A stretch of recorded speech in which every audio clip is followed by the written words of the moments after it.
everyone, welcome to Miss Sparato's Music. Today we're going to be going over Essential Elements, Book 1 on page 4, number 2. So it's like you're just starting out. We're skipping number 1 because number 1, it literally just wants you to tune your instrument. Please tune your instrument before you start playing.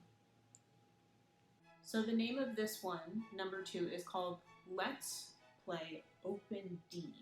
Now the reason the words open D are in parentheses is because that's what the orchestral string community, I should say, would call a string with no fingers on it. So for an example, I have my violin here. An open D would be, instead of me having my fingers pushing down to play different notes, it would just be no fingers and just the string being played. So this, with no fingers touching the fingerboard at all, is just open D. So that's what they mean by open strings. And that can be with any of the strings you have on whatever instrument you're playing. So an open string means no fingers with your left hand are being used at the time. Now you do have a word there, and if you're not familiar with it, it might not make very much sense. You are supposed to be playing this Pizzicato. Looks like pizza. Yes, I know that. It's not pizza. And the abbreviation for that is P-I-Z-Z. So later on in the book, they're not going to keep writing the word pizzicato. They're just going to put that abbreviation, and you'll just know what that means. You'll see that forever. Depending on who your teacher is, whether it's me or another private teacher, or maybe you have another orchestra teacher, they might have you start playing this with the bow and do pizzicato. It just depends on the teacher, and there's no right or wrong way to do it, and it's just how they decide to teach it. It's up to them. A lot of times I do have my students play this with pizzicato and with the bow. So I will be doing both of those in this exercise. Before you play this for any of the instruments, here's what I recommend. I recommend you clapping and flapping this first. That's going to kind of help you get used to what notes are going to be played with sound, and then when your quarter rests happen, which is silence. And if you watch my other video, I explained how silence is just as important as sound. Let's clap and flap this together. Remember, there's only going to be 4 beats per measure. So you'll hear me count 1, 2, 3, 4, 1, 2, 3, 4 over and over. It's because I'm counting how many beats are in each measure, just so you know, so I don't confuse you. Let's start number 2 together, clapping and flapping. I'm clapping on the quarter notes and flapping on the quarter rests. Ready? 1, 2, together, go.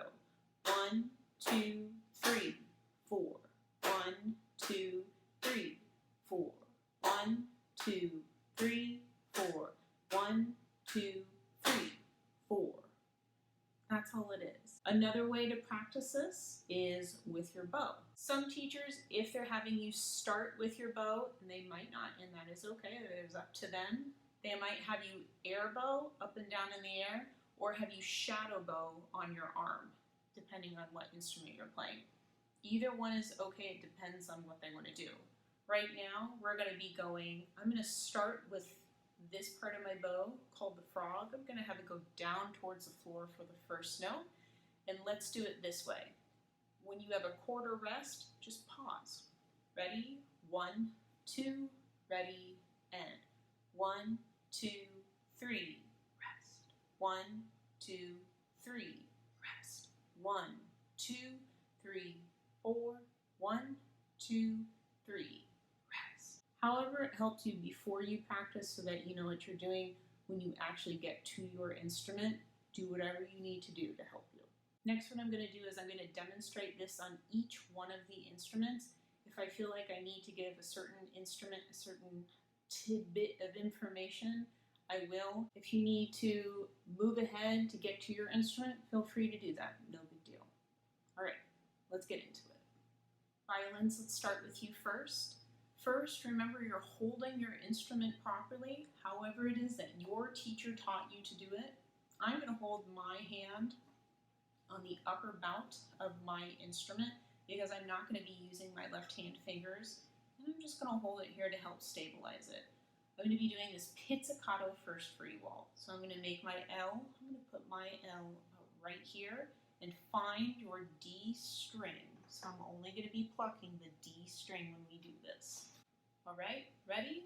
1, 2, ready, go. Rest. Rest.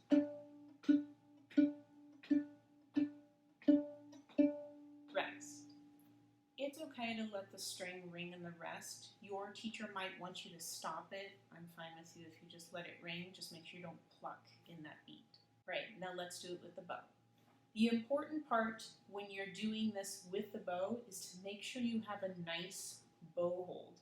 Your teacher may have had you do a bow hold a certain way. I want you to do what your teacher taught you. If you're one of my students, I taught you how to hold the bow way before we even got to this book.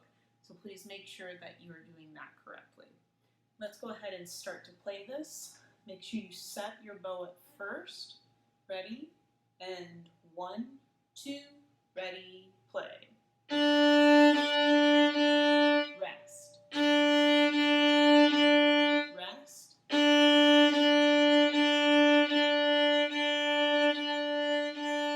Rest. All right, violas. So yours is very similar to the violin, especially at the beginning. Eventually, as you move along with your instrument and its awesomeness, then it'll start to change a little bit from the violin. But you'll notice for a while it's going to sound the same. So just the same as the violins, we're going to start this pizzicato at first. I like to hold my instrument here on the upper bout when I'm not going to be using my left hand. Then it's just going to help stabilize it. Find your pizzicato L. I like putting mine about right there. And you're going to find your D string. So it's the second string in. Okay, let's play this together. 1, 2, ready, and rest. Rest.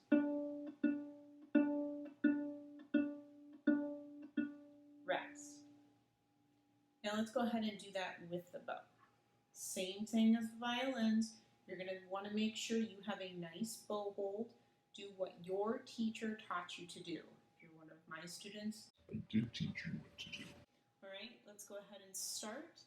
And 1, 2, ready, play. Rest. Rest. Rest.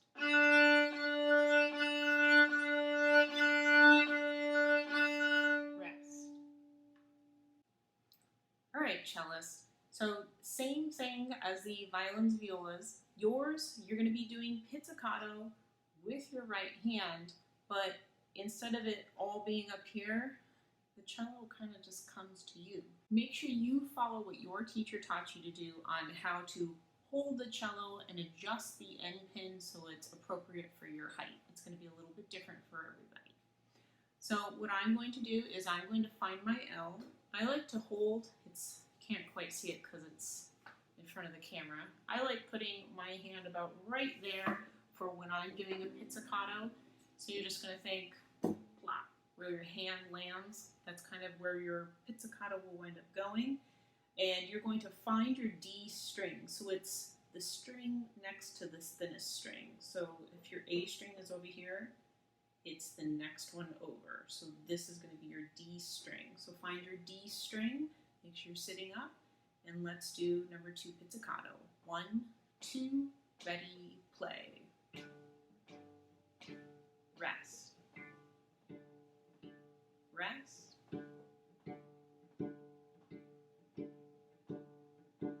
Rest.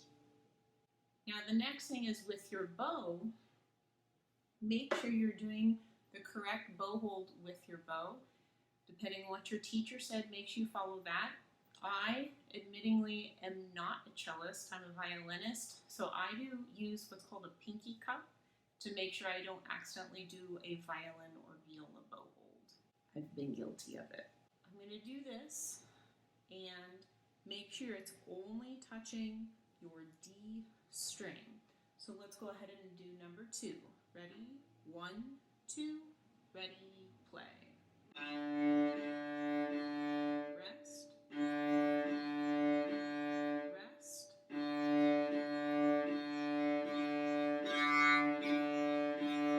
Rest. And last but not least, we have basses. So basses, same thing, except it's bigger. Similar to a cello, the bass comes to you. Follow what your teacher says on how to hold it. For pizzicato, you're going to use your pizzicato L, and I like to do my pizzicato in bass. You can't see it, but it's like where your hand naturally is. You can't see it on camera right now, but where I would put my hand is, if I had my elbow bent at a 90-degree angle, where would my hand naturally rest? That's about where I do my pizzicato. So you're going to find your D string. It is next to the thinnest string you have. So it's the next one over. Bring your hand down and let's do pizzicato on open D. Ready? 1, 2, ready, play. Rest. Rest.